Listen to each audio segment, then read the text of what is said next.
이게 산업 폐기 문제는 환경 문제이기도 하고, 예. 그리고 환경 문제는 제가 보기에는 가장 큰 이슈가 이런 환경에 직접 피해 주는 거하고 또 한 가지 기후 변화 대응이죠. 예, 그렇습니다. 그것도 같이 연구를 좀 하시나요? 지금? 예. 지금 찾아오시는 사안들은 뭐 산업 폐기물이나 뭐 발전소나 송전탑 이런 문제들로 찾아오시는데, 예. 원래 이제 저희가 농본을 만든 이유 중에 하나가 지금 기후변화, 기후이기 때문에 농업이 굉장히 많은 영향을 받고 있습니다. 예. 5월의 첫날 한계령, 진부령 등 강원 중부와 북부 산지에 20cm 가까이 눈이 강원과 경북 일부 지역에 때 아닌 우박이 쏟아졌습니다.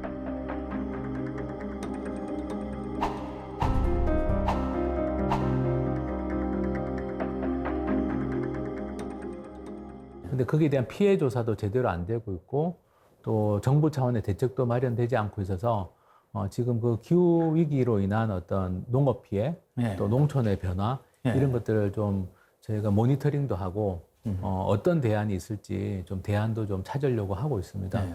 그 기후 변화 문제가 이제 사실은 뭐 도시나 농촌 다 마찬가지지만 어떤 면에서는 농촌에서도 실감할 수 있지 않나요? 예, 더 실감하고요. 제가 어제도 전라북도에 갔다 왔는데 예. 원래 그 도열병이 없던 좀 고지대였는데 예. 벼도열병이 와가지고 한 농민이 오셨는데 한 50% 정도 수확량이 줄 것 같다. 아직 예. 수확은 안 했지만 예. 이제 그런 문제들이 지금 농촌에서 막 벌어지고 있습니다. 없던 해충이 나타나거나 뭐 이렇게 작년 같은 경우는 비가 너무 많이 와가지고 또 수확량이 줄고 또 뭐 냉해를 입기도 하고 그래서 뭐 과일 농가, 과수 농가들도 피해가 크고 작년에는 벼농사도 피해를 많이 봤는데요.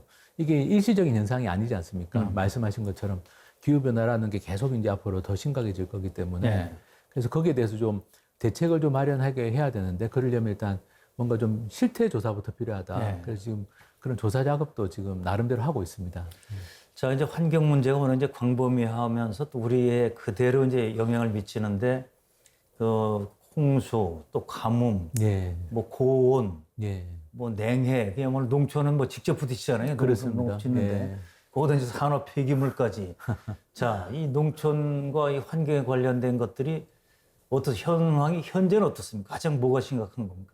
지금 장기적으로는 기후변화가 가장 저는 심각한 장기적으로 걸로 보고요. 그렇겠죠. 예. 그리고 단기적으로는 지금 농지가 너무 많이 사라지고 있습니다. 예. 개발 때문에.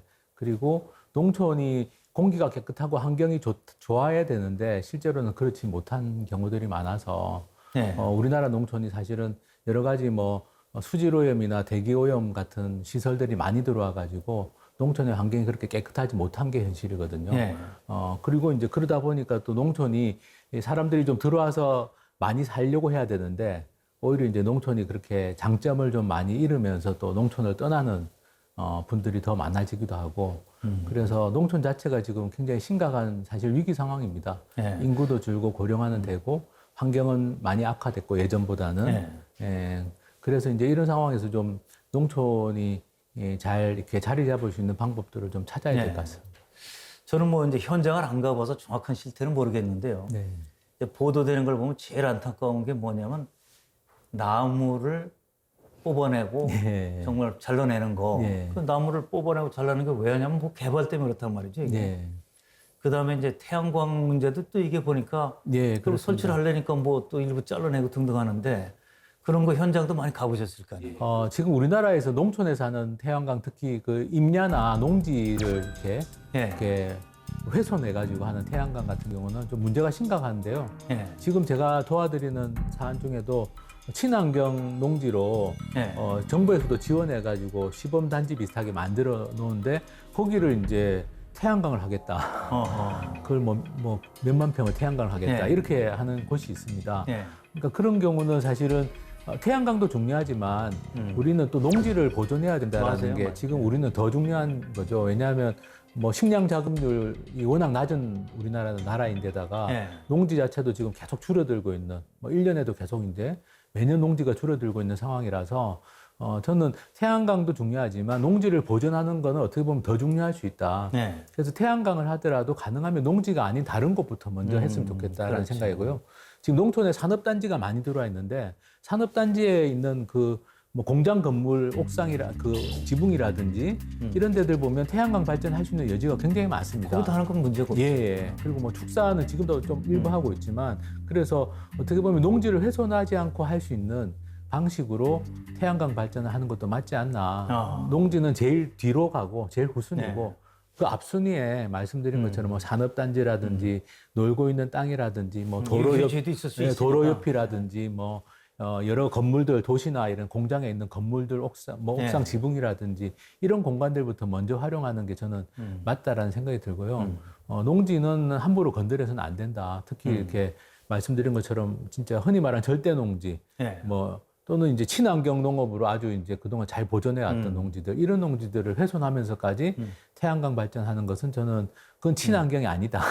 네, 그렇게 생각합니다. 자, 그러니까 이제 농지를 훼손하면서 하게 되면 거기서 얻어지는 이익이 근본적인 또 가치를 훼손시키니까 그건 뭐 별 의미가 없는 거고 지금 말씀하신 대로 뭐 산업단지 위에서 할 수 있고 다른 게 다 있는데 그걸 안 하고서 여기다 농지 훼손하는 건 이제 그건 최소한 그건 안 된다. 네, 그렇습니다. 예. 근데 그런 개발 사업들이 다 이제 농촌으로 들어오는 거니까 농촌이 사실은 많이 이제 환경적으로도 많이 지금 뭐 안 좋아질 수밖에 없는 상황입니다. 자, 그리고 이제 이런 활동, 시민단체 활동을 하시다 보니까 그 2012년도인가요? 그 녹색당. 그때 창당인의 한 분이었죠? 예, 그렇습니다. 어떻게 됐는지 그 배경은 뭐 이제 세월이 많이 흘러서 잘 모르는 분들이 계시니까.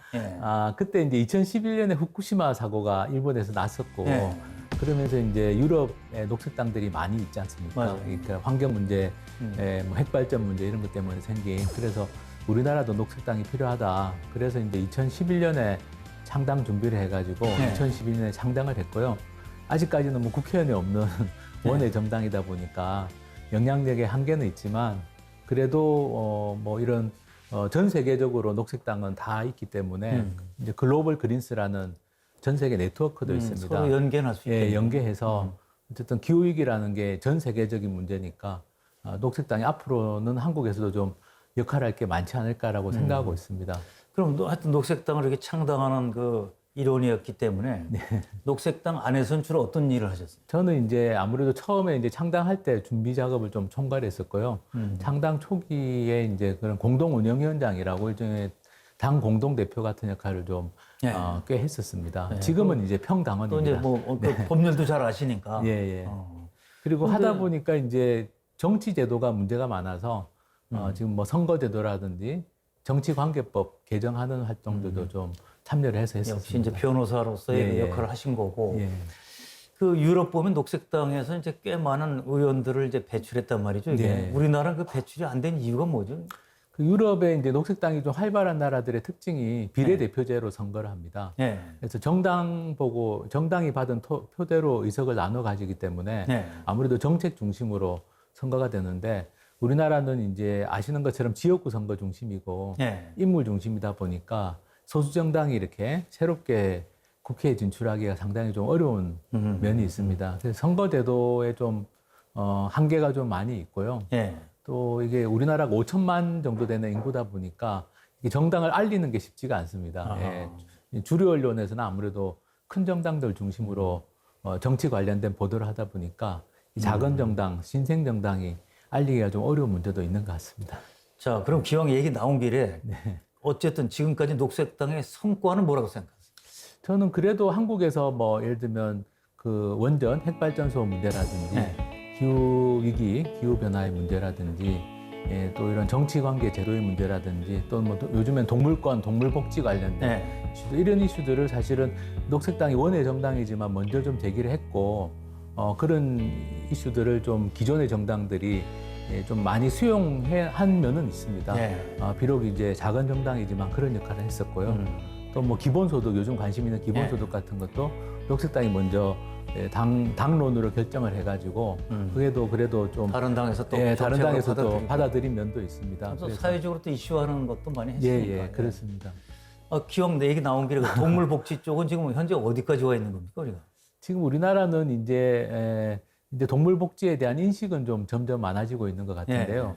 근데 이제 지금 핵심적인 문제가 아무래도 이제 동물 복지 중에 반려동물 는 이제 많이 인식이 좀 확산되고 있지만 그 농장 동물이라고 부르는데요. 이제 축산과 관련해서는 여전히 이제 좀 우리나라가 동물복지 쪽으로는 후진국이 아니냐 이런 비판들도 좀 많이 있고 지금 현재 그 민법 개정안이 올라가 있는데 그게 동물을 이제 그동안 우리가 물건으로 봤는데 그게 아니라 이제 생명으로 좀 보는 내용으로. 예. 그래서 그런 좀 변화들은 지금 막 진행되고 있는 중에 있습니다. 예. 그렇지만 아직까지는 좀 더 가야 될 길이 멀다 볼 수 있습니다.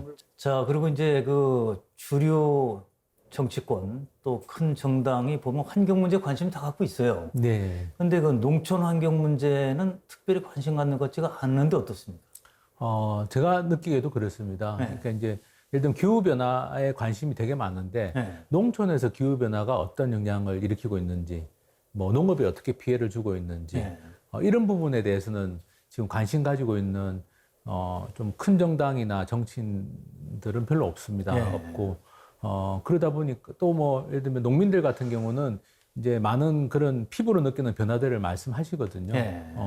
그런 도시에 살 때는 사실 뭐 비가 많이 와도 그냥 비가 많이 오나 보다 하지만 농민들 입장에서는 그게 뭐 직접 생존의 피해오니까. 문제가 네. 되고 아까도 제가 오다가 뭐 연락 받은 것 중에 하나는 이제 어떤 그런 최근에도 이제 그런 농작물 피해, 네. 비 때문에 얼마 전에 비가 좀 많이 왔지 않습니까? 그렇죠. 예, 그런 부분들에 대해서는 관심들이 없습니다. 그래서 네.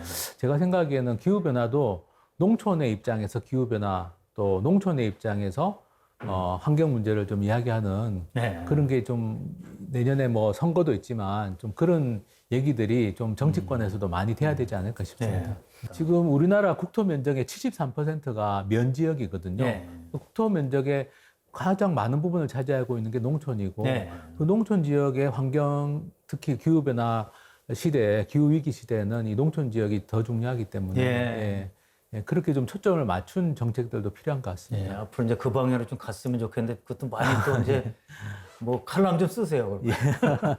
그 농촌에다 사무실 차리신 게 잘한 것 같아요. 예, 뭐 제가 왜냐면 잘 개인적으로 보이니까. 예, 그렇습니다. 그리고 서울에 있으면서 뭐 농민들 찾아 듣는 것보다는 직접 그 사람들하고 부딪혀 보잖아요. 이제 예, 같이 그렇습니다. 얘기를 들어보고 예. 밥도 같이 먹고. 예, 그리고 뭐 이렇게 논도 이렇게 늘 보니까 그런 변화들도 관찰할 수 있고요. 예. 예. 자, 요새 우리가 얘기하는 것이 이제 소위 생태계 얘기, 공동체 얘기를 많이 하는데 지금 하시는 시민운동도 독자적으로 못 하잖아요, 이게. 예. 그래서 그걸 어떻게 생태계를 만들어갈 것이냐. 뭐 그 지역 언론도 있을 수 있고, 지역에 뭐 많은 또 단체도 있고, 학교도 있고, 그런 그 지역에서 서로 이 상생의 생태계를 만들어가는 거는 어떻게 가능성이 많이 어떻게 올라가고 있는지 모르겠어요. 요즘에 농촌 지역에서도 굉장히 많은 다양한 뭐 협동조합이나 단체들이나 또 청년들도 청년들 모임 같은 게 만들어지는 게 눈에 보이는데요. 네.